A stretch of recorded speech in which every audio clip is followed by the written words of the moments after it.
We want to bring in Christy Worcester with Sweetser now. Thank you for coming in, Christy. I appreciate that. We keep hearing about the impact, the trauma out of this, the trauma that is still very real for a lot of people. Have you been getting a lot more calls to the state's 988 number?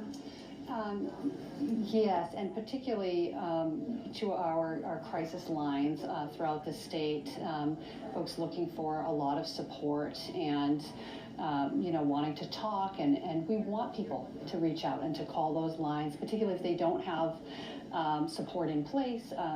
There are folks that are calling if they have a therapist in place and or have supports in place, but many people do not, or they're feeling overwhelmed, or they can't get a hold of somebody who does already support them. So the line is there for this reason.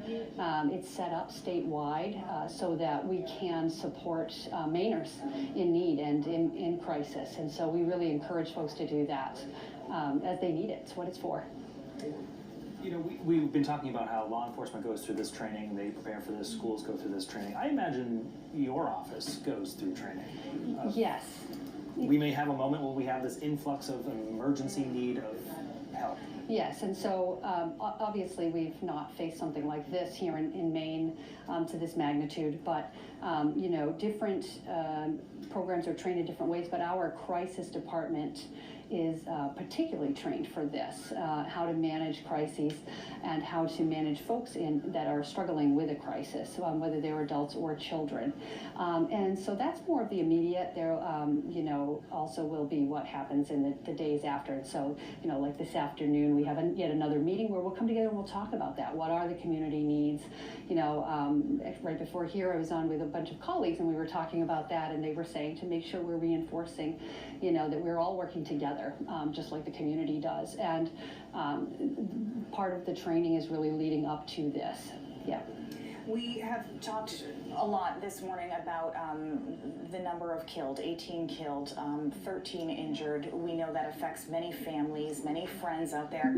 But also, what we haven't really talked about is the sheer magnitude of other people who were there, who saw all of this, who are processing. What's your advice just in terms of starting the steps of processing this?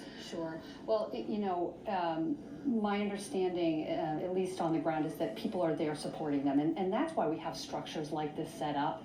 Our director of crisis, Jessica LeBlanc, was saying this morning that there is a very vast support system and network set up, and that many of the services that come even from out of state are trained to support the families, victims, and folks that are directly supported.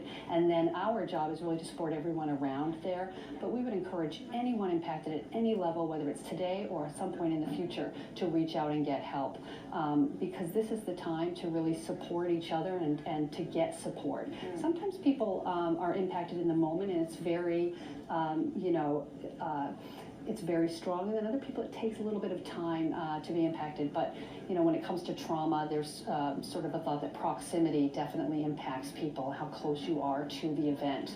So we definitely want to be supporting anyone that has been impacted or is hearing about this or maybe feeling impacted, because you don't have to necessarily be there to be impacted, but we certainly are thinking of everyone that has been impacted, and really glad to hear they are getting the help that they need through, I believe, that the Family Center and through the agencies on the ground.